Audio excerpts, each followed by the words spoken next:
Hey, it's Mike from the Mike Wagner Show. Thanks for tuning in to the Mike Wagner Show on Anchor FM. If you're interested in sponsoring my show, you can send me an email to the MikeWagnerShow@gmail.com, or you could also donate to the podcast. Just go to the Donate Listen site, and you can also donate whatever you like. Anchor is the easiest way to make a podcast. For those who are interested, Anchor can give you everything you need in one place for free, which you can use right from your phone or computer. We got creation tools, allows you to record and edit podcasts so it sounds great, and they'll distribute the podcast for you so it can be heard everywhere. Spotify, Apple, Google, many more. And you can make money from the podcast with no minimum listenership. So download the Anchor app for free or go to Anchor FM to get started. It's now time for the Mike Wagner Show, powered by Sonic Web Studios. Visit online at sonicwebstudios.com for all your needs. The Mike Wagner Show can be heard on Spreaker, Spotify, iHeartRadio, YouTube, iTunes, Anchor FM, Radio Public, and the MikeWagnerShow.com. Mike brings you great guests and interesting people from all across the globe. So sit back, relax, and enjoy another great episode of the Mike Wagner Show.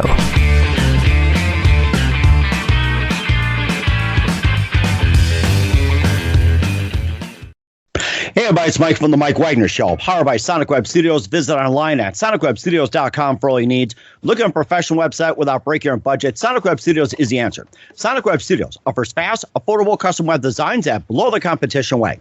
Call today at 1-800-303-3960. That's 1-800-303-3960. Or email to support@sonicwebstudios.com.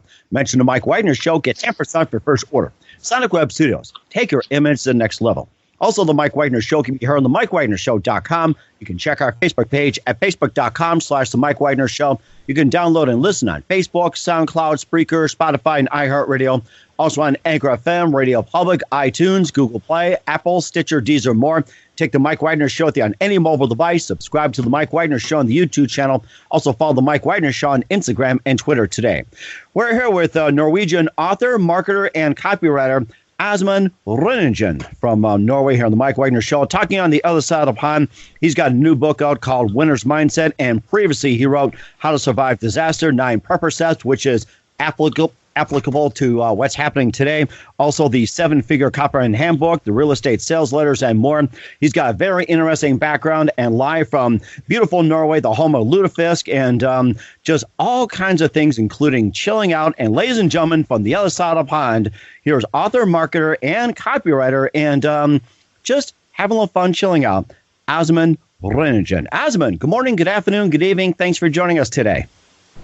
Hey, thank you so much for having me on your show. It's late afternoon, actually, here, 5 p.m. in the afternoon. So I was a little bit confused regarding the time zones. You know, what do I say to you? Do I say good morning? Do I say good afternoon? Do I say good night? But that's just how it is. Well, the thing is, we're 24/7, 365 with the Mike Wagner Show, and with the internet, the reason why I say good morning, good afternoon, good evening, somebody in Los Angeles at 6 in the morning could be listening, or somebody in New York could be having lunch at noon listening, or somebody in London having 6 o'clock dinner or supper over in England, and somebody could having a hard time getting to sleep at 2 a.m. in Tokyo, or maybe somebody just getting ready for the day early, like say 4 a.m. in Norway. So that's why 24/7, 365. So yeah, you don't need to worry about the clocks as well too. May as well throw them out. So you're an author, marketer, copywriter from Norway. You got a book called Winner's Mindset. You also had some books called How to Survive Disasters, 9 Prepper Steps, which is applicable today. Also the 7-Figure Copywriting Handbook, the Real Estate Sales Letters, and more. And of course, let's get our minds right on this one. Tell us how you got started being an author, marketer, and a copywriter. Yeah, thank you. So I've always been interested in writing because at school, we had to pretty much, I'm guessing, have the same subject as you did over in the United States: maths, physics, English. We have Norwegian, by the way. You guys have English, and so on. And I was more of a writer, more of a reader than someone who took pleasure in calculating stuff. So I've always loved to write, always wrote these stories, and but let's just say that me and my teachers in Norwegian didn't quite agree on what was good writing and what was bad writing, because I was more tapping into people's minds. I was more trying to read other people's thoughts. instead of just writing down-to-earth stuff, if you know what I mean. So that was actually what triggered me to write Winner's Mindset, and also How to Survive Disaster, because I approached this whole prepper thing from a position of getting to know other people and getting to know their mindset, instead of stockpiling up with ammunition and stockpiling up with toilet paper and all the other stuff. That toilet paper, it's like, you're at a point like, who gives a crap about toilet paper? Yeah, exactly. Who gives a literal shit about toilet paper?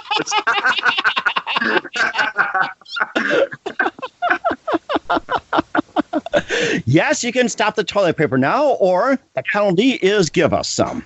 Yeah, exactly.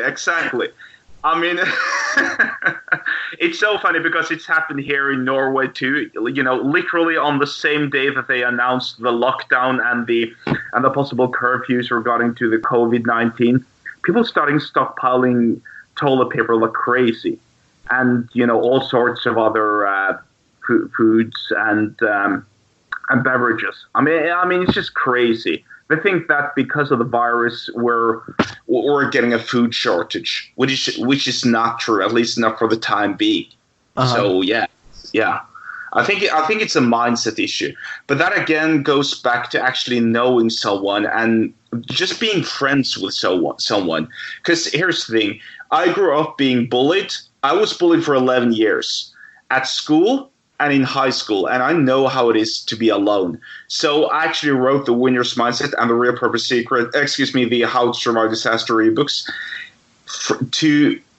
in order to teach people the importance of knowing other people and to have a good relationship with your neighbors and so on. Because I see that as a more important issue right now than, for example, stockpiling up with toilet paper and ammunition and all of that stuff. Mm-hmm. And I see that there are loads and loads of other prepper groups out there who maintain the focus of stockpiling ammunition, you know, preparing to shoot down the masses of people who they fear want to invade and loot their homes and so on. And I just think that that's the wrong way to approach this whole thing. Mm-hmm. I focus more on genuine relationships with other people. So that's where I'm coming from. Mm-hmm. And what's your basis for the disagreement of stockpiling in Norway, say, compared to other countries, including the United States? Excuse me, what's that again? Oh, okay. What is the disagreements you have when it comes to stockpiling, especially in Norway? It's like, you know, what's like the big difference, you know, with you know, why I think stockpiling is bad, like in your country, compared to others where they think it's necessary. And if it's like, you know, if you do tend to stockpile, it's like, what limits should there be when it comes to stockpiling, not going overboard, like, say, you know, one of this, one of that, instead of like, you know, 50 of this or 50 of that? Yeah, sure. So I think that most people have a understanding of what is acceptable or not. And there's nothing wrong in and of itself to stockpile, as long as you don't take, 50 packs of toilet paper at once. But instead you buy, let's say, you buy one extra pack of toilet paper every single month or something like that, so that you have, you have a spare stockpile for when things get tough. But you don't go into the store and you kind of loot it all at once. Mm-hmm. And especially not while others are doing it. Now, I'm actually one of those who have been stockpiling, but I've been stockpiling gradually. I've been stockpiling for years. And I stockpile, like, instead of buying one pack of toilet paper, I'm buying 2 packs. Instead of buying one pack of toothpaste, I buy 2 packs and so on. You know what I mean? So that I have a storage of all the essential items in case things get really dire.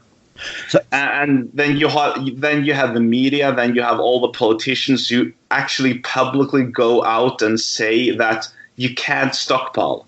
And what happens if a politician goes out and says you can't stockpile? Well, people are doing exactly that. It's like telling a child, no, you can't do that.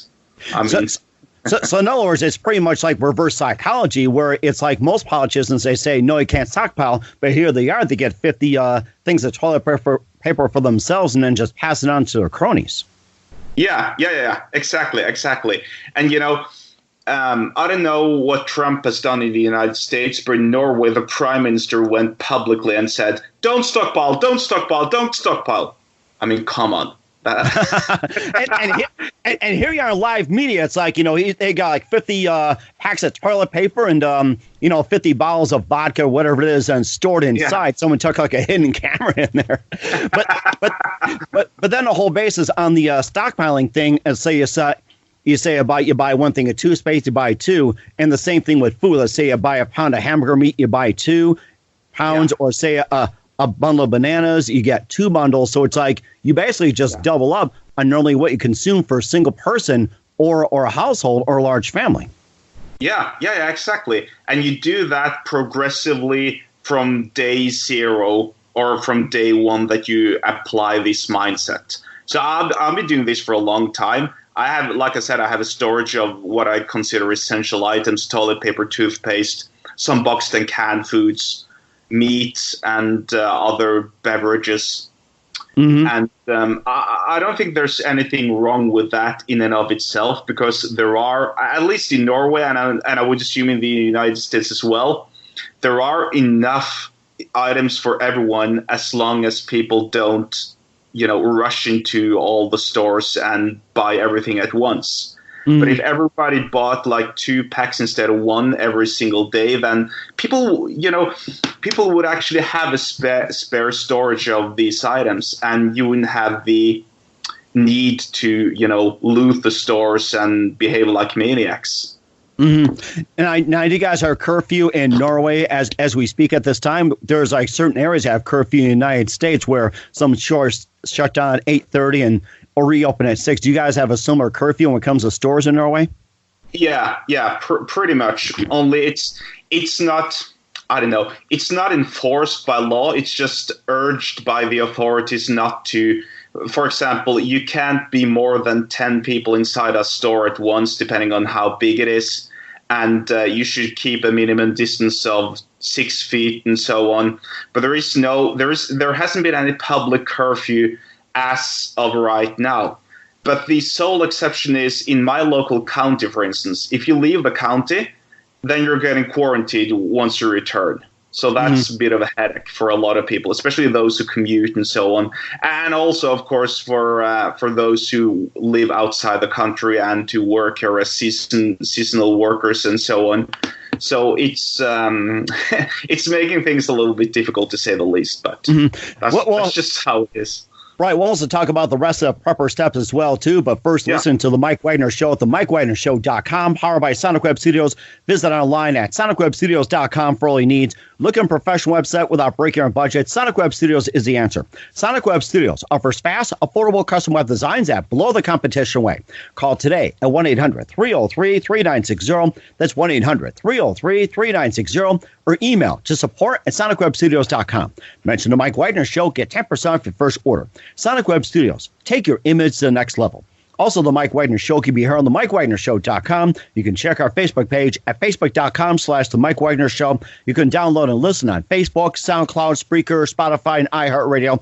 Also on Anchor FM, Radio Public, iTunes, Google Play, Apple, and more. Take the Mike Wagner Show with you on any mobile device. Subscribe to the Mike Wagner Show on the YouTube channel. Also follow the Mike Wagner Show on Instagram and Twitter today. And we encourage you not to hoard any of these items as well. We're here with Norwegian's Asmund Ryningen, author, marketer, and copywriter here on the Mike Wagner Show. He has a new book called Winner's Mindset. We've been talking about how to survive disaster, since this is a rather appropriate time. We talk about one of the prepper steps as well, too, and give us some more of the prepper steps as well, too. And, besides the stockpiling and how to do it gradually, what are some of the other methods you could prepare? Yeah, so in my ebook, I've actually listed a set of 9 steps that I personally would recommend that everyone follow.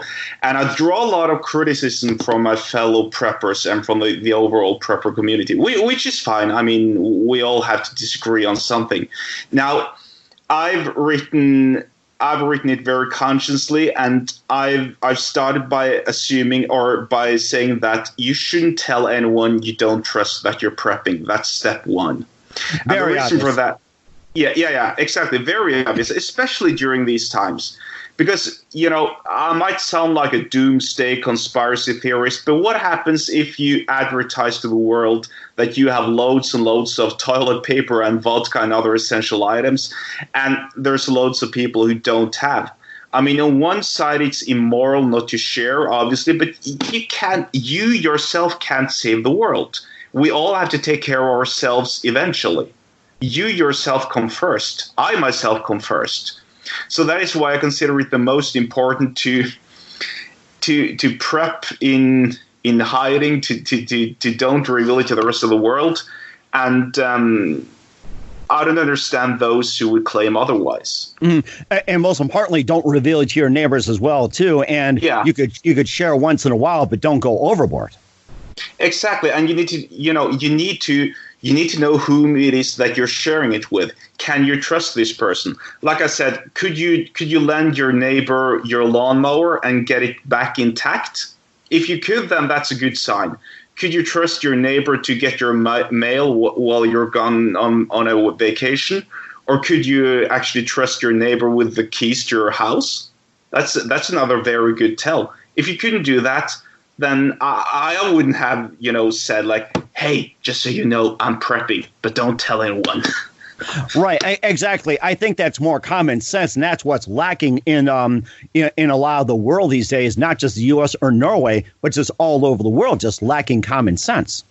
Yeah, it is. And especially with the advent of social media and the urge to share and to get likes and, positive comments and feedback and all of that, is a lot of people, they take pictures of their storages, of their stockpiled ammunitions, of their toilet papers, and of their kind of like bunkers and hidden storages and all of that. And, why do you want to do that?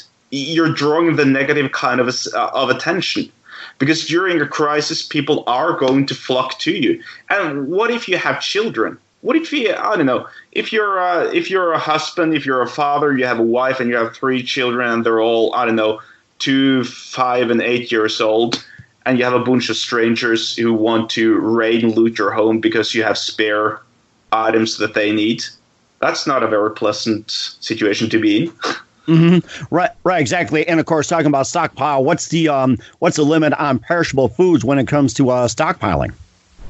Yeah, exactly. I mean, I don't have the answer, obviously, because I'm assuming it depends on where in the world you're living. I know that for example, during the Second World War and during the oil crisis here in Norway, they had to ration food and gasoline and all of that stuff. And if there should be a war, I don't think the word we're due for war, but, if there should be a war, if there should be a weaponized conflict, then that's one of the things the authorities are going to enforce. Exerting ration on how much things you can have. Mm-hmm. And what about storage of gasoline and oil, fuel, and other petroleum products? What's a guideline to prepping when it comes to gas? Is it wise to have like a spare area to store gasoline or other fuel, or do you just simply plan ahead to say fill your fuel tank? It's like there's safety involved when it comes to petroleum. Yeah, it is. I mean, here in Norway, I think you can store up to 20 liters of gasoline in your house, which is the equivalent of, 5 or 6 US gallons, maybe. I don't know exactly the measurement, but it's not a very big volume that you can spare. It's like 1/3 of a gasoline tank of a car, or half of a tank of a gasoline tank of a car. So just going by law, you can't stockpile gasoline, and that's because fire hazards and all of that. So yeah. Oh, go ahead. I'm sorry. No. I was finished. I was finished with it. Oh, okay. What's the price of gas right now in Norway? It's very expensive. It's let me see. It's 15 Norwegian kroner per liter of gasoline, which is, let me see, $1.50 per liter of gasoline. I don't know. Do you guys use liters over there as a measurement of volume? Well, some places use liter. We mostly use gallons, but you say a buck 50 a liter. I think that's around that same range. It's like I'm seeing prices averaging just above $2, some about $1.80. And I saw one place that was about $1.59 a gallon. And at one point, maybe last year, it was about averaging $2.50, $3, and maybe a few years ago, it was skyrocketing at about maybe $3.54. And California is like $5 a gallon. So yeah, it also depends being a economy too. It's just like, having prices go down, it tells you about the economy as well too. So yeah, it's really skyrocketing, isn't it? I mean, someone said once, I don't really know where, or I can't exactly remember where, but someone said once that the price of oil is decreasing because of this whole coronavirus thing, because supposedly Russia and Saudi Arabia are mass producing oil to disturb the oil price. I don't really know about that. The only thing I know is that the local price of of gasoline has increased steadily over the years. Mm-hmm. And of course, I'm not here to comment about the Russian and Saudi Arabia situation since it hasn't been verified yet. And of course, what's the one more thing that you need to do when it comes to the prepper steps before we talk about your other couple of books? Yeah. So, like I said, that step one was to not tell anyone, and step two is it might be a little bit contradicting, but I maintain the notion that you should build a community, a team or a network of people you trust and who trust you when it comes to prepping. And that is where it gets very difficult, actually, because prepping isn't a one-man journey. It is a teamwork. It's all about community. And that is where finding out what kind of people you can trust becomes vital. Can I trust this person with the keys to my car or to my house? Do I know that this person will return my lawnmower or whatever I'm lending him or her intact upon return, and so on? And so there's no easy answer to this. You just have to do the grunt work. You just have to go out there and talk to people, and you have to get burned. You have to get scarred, and then you'll learn. Mm-hmm. There is no single answer to this, but this is, and once again, I'm kind of a loner in this regard, because I see, especially in the prepper community, people are very fond of being alone and like being the lone wolf and not relying on others. I think they're regarded as a weakness, whereas I regard it as a strength. Mm-hmm. And are you encouraging people to say, get yourself a cabin in the woods, buy some land, build a house, or do you encourage people to build a bunker underneath and say when the bomb drops, or just simply stay at home and just put on some further security, or just go on as is? It's like, what do you recommend? No, like I said, I don't recommend anyone, building their own personal fortress, so to speak. If you have a cabin in the woods because it's a family property or something, then by all means use that as a way of escaping if things get hot. But what I recommend is actually that you build a long-term relationship with your neighbors or relatives or whatever, and then you arrange for your family to stay there and for their family to stay with you. And this has to be an agreement of mutual trust, of mutual understanding. And there is no easy way of doing this. Once again, I see myself as a bit of a loner, but I don't see the reason to, or I don't see how you would build a bunker and isolate yourself during a crisis, because eventually the crisis will come to you. Soon the whole world around you will be burning, and then it's too late, and then you'll burn to death. That's where I'm coming from. But again, mm-hmm. I mean, people are different. I just maintain the notion that we're all stronger together, but you need to trust those around you. And that's very important as well too. And where can people purchase the book, How to Survive Disaster: 9 Prepper Steps? So they can go to Amazon.com and purchase it right there, or they can sign up to my email list, and they'll get. I'm happy to send them a copy if they do so. If you sign up to my email list, then you'll get the Winner's Mindset, the first chapter, for free, and you can also buy that on Amazon.com. Just sign up, and I'll be happy to send you the 9 proper steps for free. Oh, great. Okay, we'll talk about the winner's mindset in just a minute, and a great mindset you have indeed. But first, listen to the Mike Wagner Show at the MikeWagnerShow.com, powered by Sonic Web Studios. Visit online at SonicWebStudios.com for all your needs. Look on a professional website without breaking your budget. Sonic Web Studios is the answer. Sonic Web Studios offers fast, affordable custom web designs at below the competition away. Call today at 1-800-303-3960. That's 1-800-303-3960. Or email to support@sonicwebstudios.com. Mention the Mike Wagner Show. Get 10% off your first order. Sonic Web Studios. Take your image to the next level. Also, the Mike Wagner Show can be heard on the MikeWagnerShow.com. You can check our Facebook page at Facebook.com/The Mike Wagner Show. You can download and listen on Facebook, SoundCloud, Spreaker, Spotify, and iHeartRadio. Also on Anchor FM, Radio Public, iTunes, Google Play, Apple, and more. Take the Mike Wagner Show with you on any mobile device. Subscribe to the Mike Wagner Show on the YouTube channel. Also follow the Mike Wagner Show on Instagram and Twitter today. We're here with author, marketer, and copywriter Asmund Ryningen from Norway here on the Mike Wagner Show. We talked about how to survive disasters. We talked about a few of the prepper steps, which are 9 prepper steps. And we're going to talk about the winner's mindset. And, you got pretty much of a winner mindset as well, too. So tell us more about the book and what inspired you to write it. Yeah, thank you. So actually, I approached this from a very dark and depressing place because from age 7 till 18, I was bullied. I was bullied for the entire school or during the, I don't know exactly what the schools are labeled as in the United States. I think they're called like elementary, middle, and junior high and senior high school. Isn't that what you guys call it over there?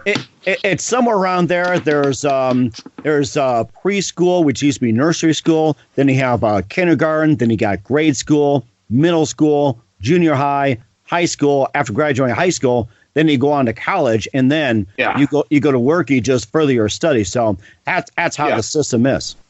Yeah. So I was bullied from age 7 till 18, which is in Norway from, let me see, that should be grade school, middle school, elementary school, and junior high, and also parts of senior high school for more than 11 years. I didn't have any friends. I didn't have anyone to rely on or to support me. Even my parents turned the blind eye to me when I was bullied, and as well as the teachers. And so I had to kind of like revert into myself, and I had to learn to love and to like myself. And that's a very difficult thing to do when you're a kid, when you're growing up. And that was what inspired me actually to write The Winner's Mindset, because I consider myself a winner for actually having endured those 11 years of bullying and resistance and adversity. And I want to share that with the rest of the world. And I think it's especially important during these times that we're now in, especially with the COVID-19, because I don't know how things are in the United States, but I see a lot of people here in Norway, they're getting very depressed. They're getting very moody because they have to stay inside. Bars and pubs and, conventions are closed. They can't go out. And so they're forced to stay at home. If they want a breath of fresh air, they can leave the house and go for a walk. That's no biggie, but they have to maintain a distance from other people. And so I see a lot of people now, I see them reveal their true colors. They don't have a winner's mindset because they don't believe in themselves, because they've been cuddled with from birth. I know I'm being a little bit harsher, but that's actually the reality. And I believe that's such a crisis that we're in right now, especially when it comes to being prevented from socializing with other people. shows you how much you need to assume a winner's mindset and to believe in yourself first and foremost. Mm-hmm. There was something I asked you about you being bullied in school from 7 to 18. What do you think about today's way of handle bullying in the schools? Say like, wear paint, put a thing that says, I'm being bullied, please be kind to me and everything. It's like, what are your thoughts on, how's bullying being handled today in the schools compared to what you went through? Yeah, so I don't know what you guys do in the United States. I'm guessing it varies a little bit from state to state, maybe, I don't know, and depending on what kind of community you're in. In Norway, they're doing a very poor job, and they used to do it as well when I grew up. What I see now is that there's loads of celebrities in Norway who endorse people who are getting bullied, which is, I think it's great. I think that's what a celebrity should be using his or her status for, and reach of influence. But they're not teaching the kids to stand up for themselves. I was told by my father and by my mother to turn the other cheek, with respect to the Bible and all of that. But that only works for so long. There comes a time when you have to lay down boundaries for what is acceptable and what is not. And I actually maintain the notion and the idea that if things don't work anymore and if people don't stop bullying you, then you have to you have to man up and punch the bully in the face. Mm-hmm. Literally. Right. That was a thing they did back in the old days as well, too. It's like if you can only handle so much, but then they invade your space. It's like, I usually tell people that if a person strikes you, that's like invasion of space. You have a right to strike back. But a lot of people don't take it that way. And it's like you strike back, you get in trouble. And people don't realize that you invade their space first. So you got a right to say, hey, I've got a space to protect. So it's like, don't you invade it. Is that part of the tactic you use in the winner's mindset? Like say that someone strikes you, you have a right to strike back? Yes, of course it is. Okay, good. But it's all under context. If you have misbehaved and if you have run your mouth and you've told them some stuff and they hit you back, then obviously you deserve that, right? But if they go on and they're mean to you and they abuse you verbally and physically and they start hitting you, then yes, I believe that you have the right to punch back. But that all it depends on context. I'm not saying that if you're going out to a restaurant or to a pub or something or to a bar and there is some maniac who's had a few too many and wants to fight you, I'm not saying that it's wise to punch back. In that regard, you'd be wiser to call for security or to call the cops, obviously. But if you're a kid, if you're at school and you're getting bullied and they don't want to stop and they're really reckless and it's wearing you down, then yes, I honestly believe that you should punch them in the face to show that I've had enough, quit doing it, this is not okay. And this is how nature works as well. This is how animals do. I grew up with dogs, and I remember so well when when our family dog had enough. He would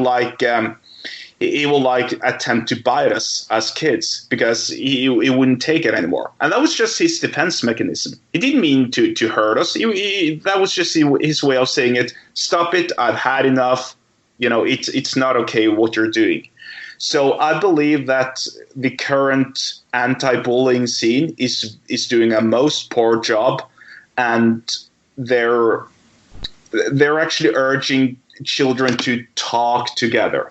But you can't have 8 and 9-year-olds or even teenagers, especially young teenagers, talk together about their feelings and all that. It doesn't work like that, especially not with young boys. I can't say how a girl's mind works because obviously I'm a man, but I can say that a young boy's mind, especially during his teens, especially during his early teens, you can't talk about your feelings and emotions and all of that nonsense.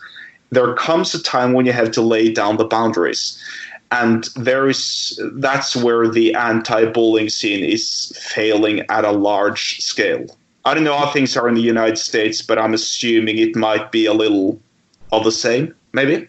It's really hard to say. It depends on the region, the state, and everything else. And of course, it's a rather mixed bag. I'm not here to, comment on that whatsoever. But we're doing more research on it. And I've heard some people too. They say they use humor just to detract the bully as well too. Like say, bully comes and say, ha ha, that nice shirt, and you come back and say, ha ha, you can come up with something. It's like, either the bully will back off, they'll laugh, or they'll just come after you, or it's like you just simply say, or what's your thought on fight fire with fire, especially when it comes to words?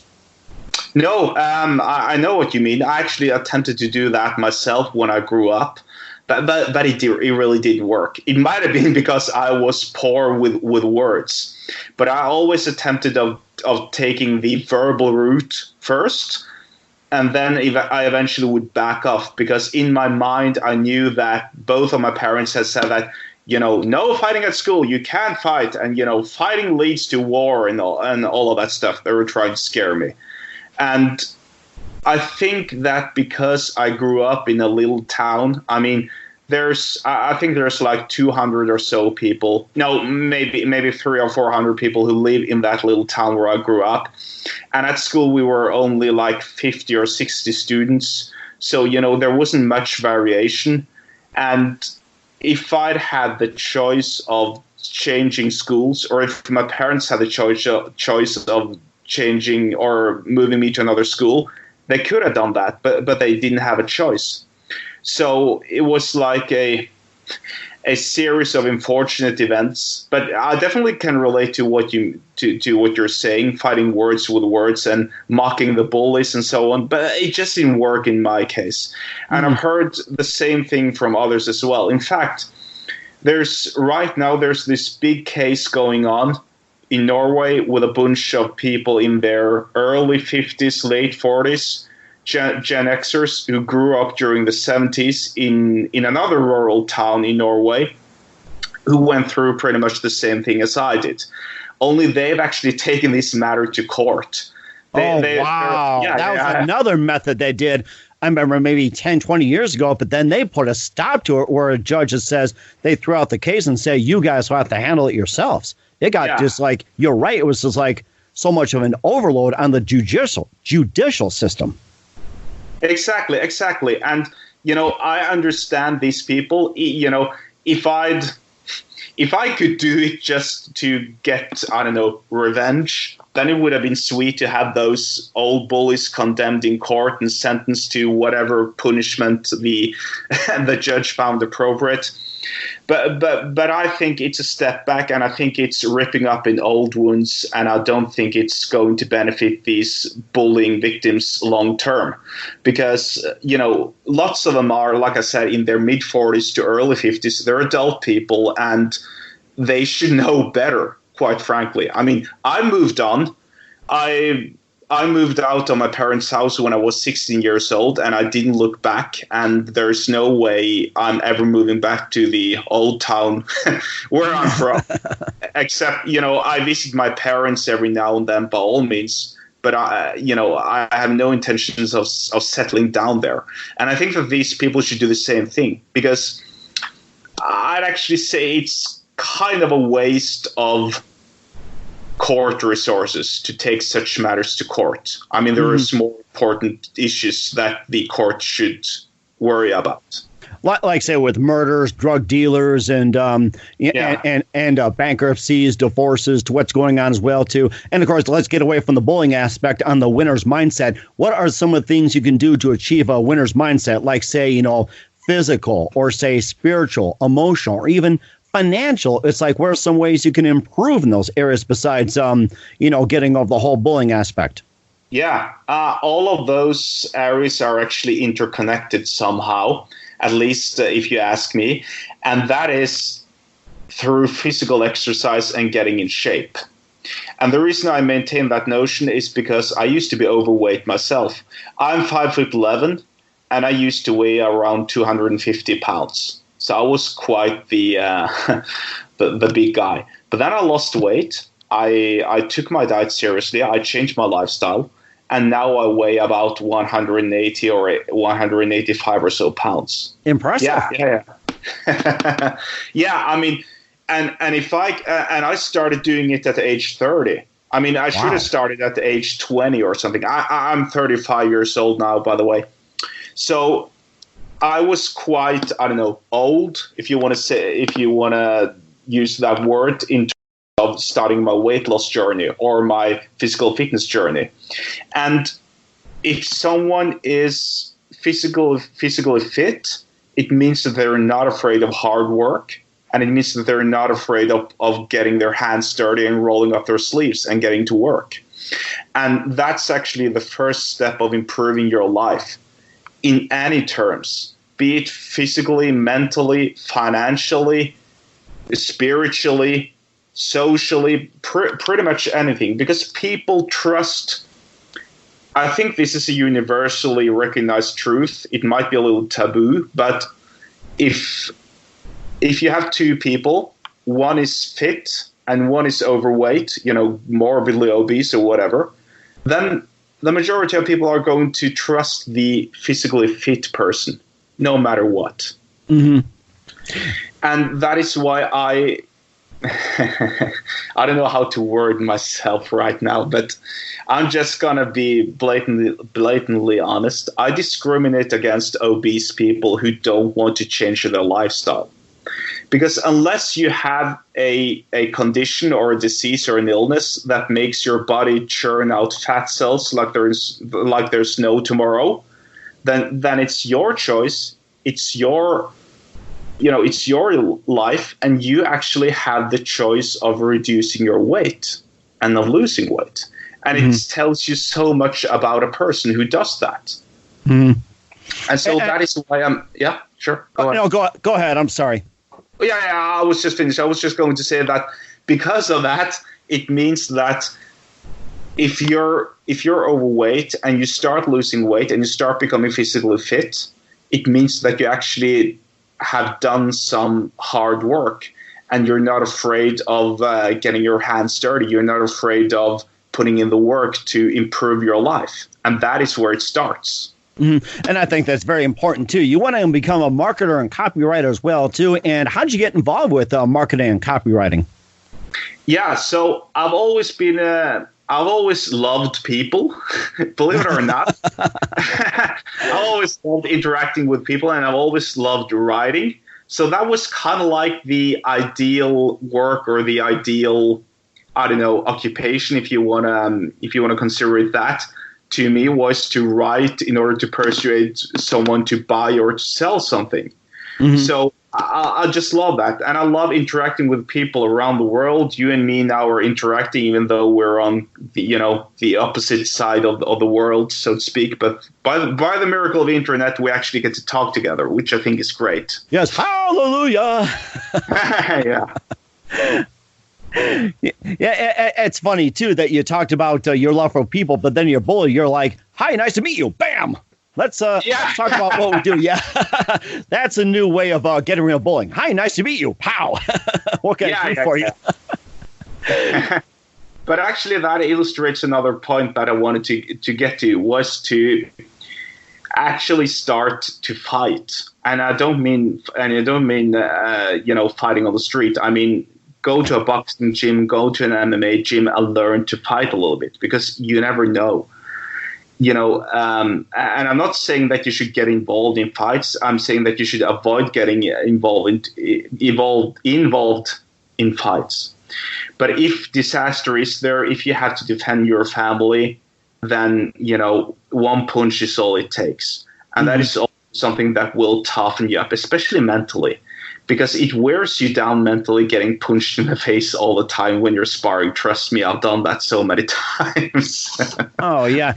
And I think the way you're going, you should be a boxer as well, too, just like Rocky in the United States or Dolph Lundgren on the other side of the pond. Yeah, especially.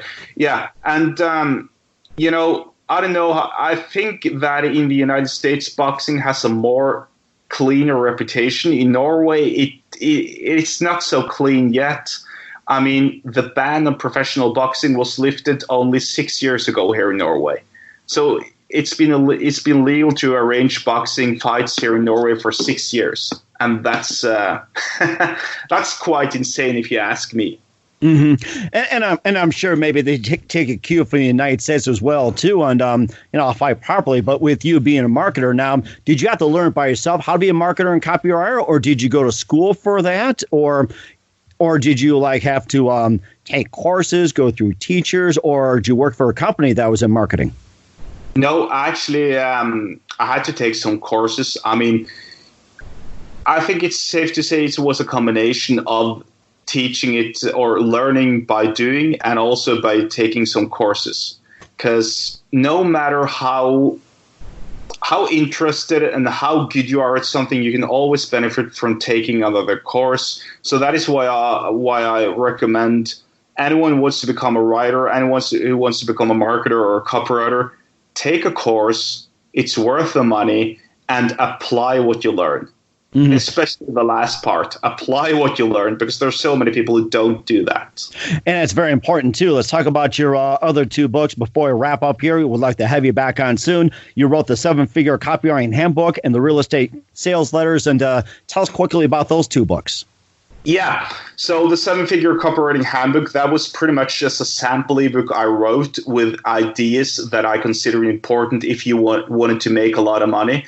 But there was a slight error, because I think I came across as someone who'd written copy for, that raked in millions of dollars. Obviously, I haven't done that yet, but it was more the notion. This is what you should do. This is my understanding of what it is.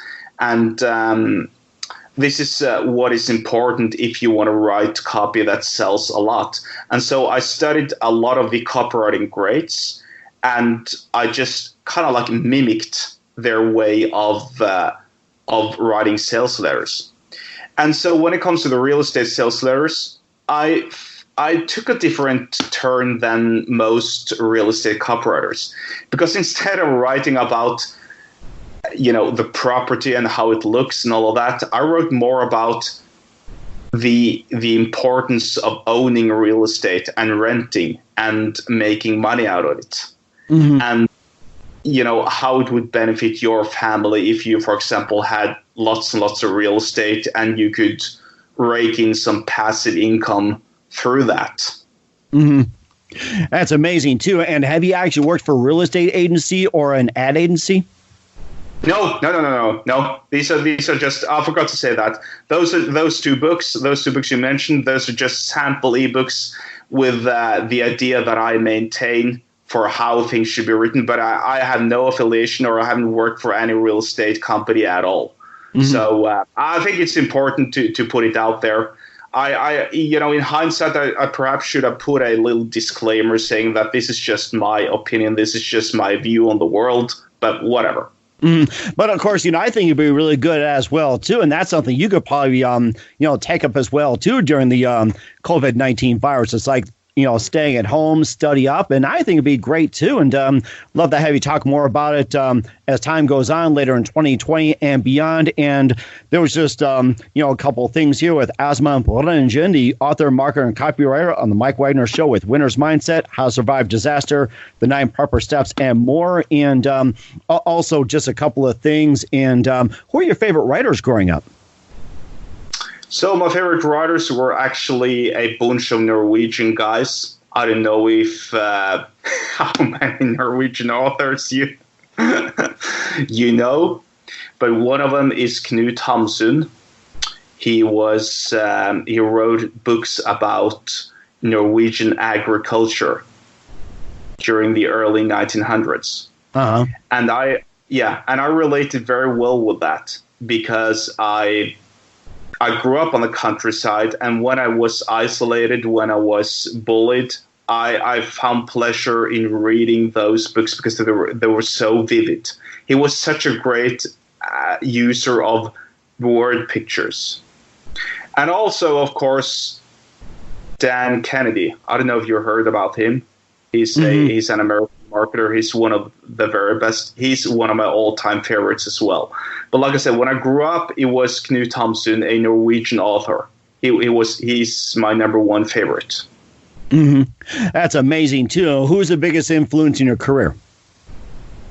So my biggest influence in my career has to be a guy named Ben Settle.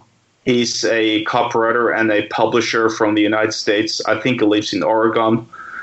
And he's just kind of like changed my whole view on the publishing, copywriting, issuing thing. And he's constantly in my mind all the time. So yeah, I credit lots of my work to Ben Settle. That's fantastic. I'll check out some of his books. And what's the best advice to give to anybody at this point? So my best advice is to just start getting physically fit, because it all starts with you getting physically fit. Start doing some push-ups, start doing some sit-ups, start doing some burpees right now inside your living room or in your bedroom or wherever, if your gym is closed, and just get in shape, because that's where it all starts. And I think that's important too. And what are your upcoming plans for 2020? Any books we'll be expecting later on in 2020 and beyond? Yeah. I'm currently involved in a couple of new books that I'm writing, and I plan to publish those later during the fall, maybe. I don't exactly know. And that's pretty much where I'm at this moment, is to write more books and to issue and to release them, and they'll be available on Amazon.